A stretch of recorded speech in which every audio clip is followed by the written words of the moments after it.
What did I say? During the meanwhilest. During the meanwhilest? No. Well, hello, it's Dexter and me from the glorious Dunraven Bay on the Glamorgan Heritage Coast in South Wales. And we've come here today, obviously, to take a photograph. And the picture we're going to take is of this rather interesting foreground, which we have in front of us here, obviously. Of these little rock pools made by the indentations in the stone or in the rock here. Now, I'm not sure how these indentations were made. It's possible, because this is a Jurassic coast, that these are dinosaur footprints. I know it's a romantic notion, but indulge me if you will. And the image I want to take is getting down really low to the ground and placing one of these rock pools very much in the foreground of my image. Now what we've got then is the low setting sun over the horizon, and it's putting a nice bright glare onto the rocks and making them glisten. Now I could polarize this to take that glare off, but I don't want to. I quite like the glistening effect, and I want to keep it in my photograph.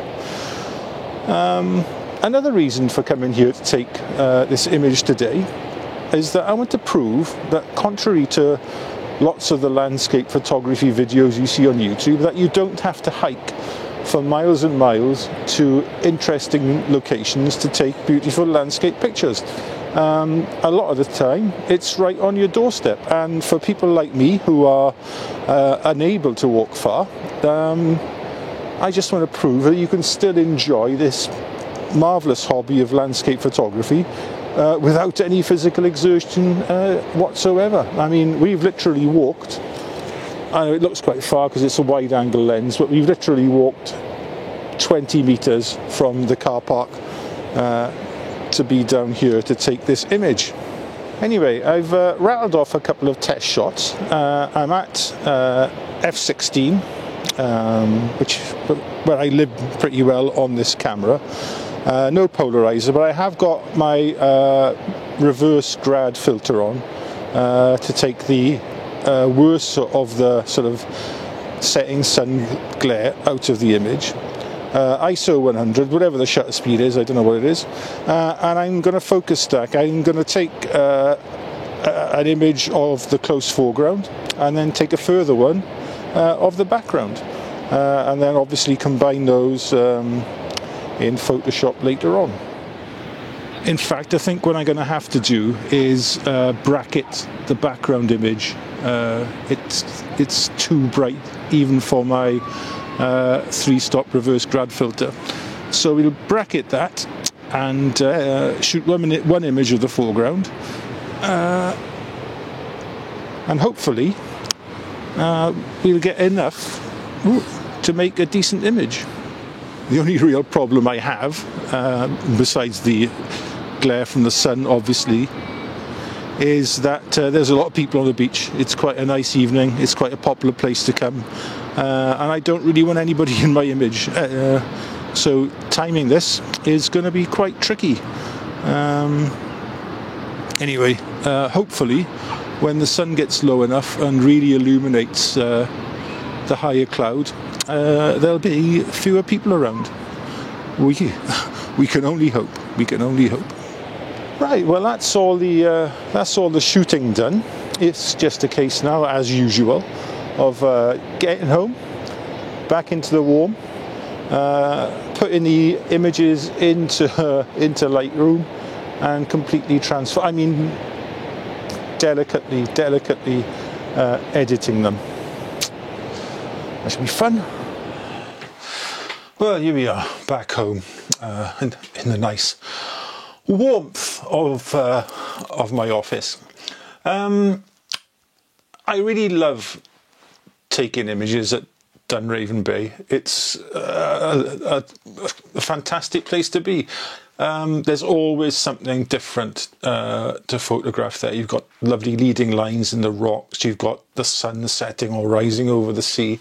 You've got the sea itself, low tide, high tide. It's a magical place to go and take pictures. And when I put my image up at the end of this video, I'll also put up a montage of images as usual. But all of them were shot over the last, I don't know, 2-3 years at Dunraven Bay. So I'll put all those images up as well for you to see. And if you are ever lucky enough to be in South Wales, and you enjoy coastal photography, I would urge you to get down to Dunraven Bay and that area of the coast from Porthcawl round to like Llantmit-Major. There are some lovely bays, some lovely scenery, some great locations to take landscape photographs, most of which are really easily accessible.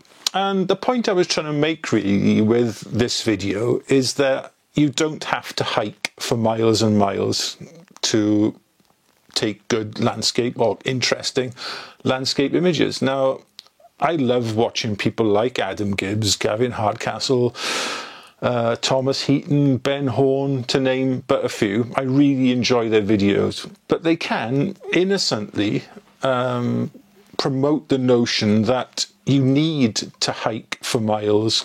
You need to find remote, unknown, unphotographed locations to be perhaps credible even as a landscape photographer. You don't. I'm sure they would say exactly the same as well.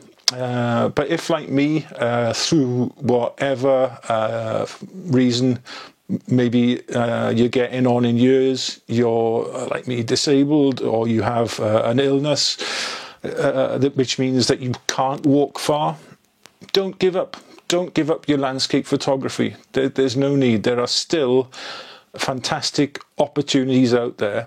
And to be honest, I think I have to work even harder to get interesting landscape photography images, because everywhere I photograph is so easily accessible that it's probably been photographed to death. So to take something, I'm not going to say unique, because you can never do that with a well photographed location, but to take something with your own slant on it then makes it even harder to do. And I find that now even more of a challenge than in the days when I used to be able to hike for miles and miles to take a photo. That was a physical challenge. This is now a more mental challenge, if you like, to get a really good image. Anyway, when I got home, got the images up on the computer, I found that I didn't need to focus stack.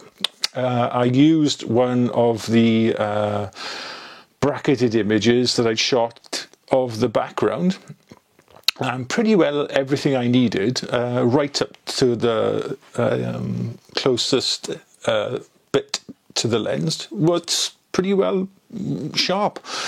I'll put the image up now for you to see, and you can see from looking at that it's pretty well sharp from back to front, or it's sharp enough anyway for a seascape photograph. So I didn't have to focus stack, I didn't have to blend in the end. It's quite a simple edit. All I did was edit the sky a little bit to add a bit of clarity and dehaze. And I put a radial filter on to emphasize the sun catching the rocks in the foreground. That's all. Really simple edit. Took literally a minute, I would say 90 seconds tops to do, and I've got an image I'm really happy with. And that's just about it for this video. We'll be along very soon with yet more groundbreaking No, we'll be along very, very soon with another one of these videos. And perhaps what I really want to prove when making this series of landscape photography vlogs is that you damn got to hike anywhere. You haven't got to be physically super fit. You don't got to be physically fit at all to still enjoy landscape photography. I'm certainly not physically fit anymore, and I still enjoy my hobby. I still love it.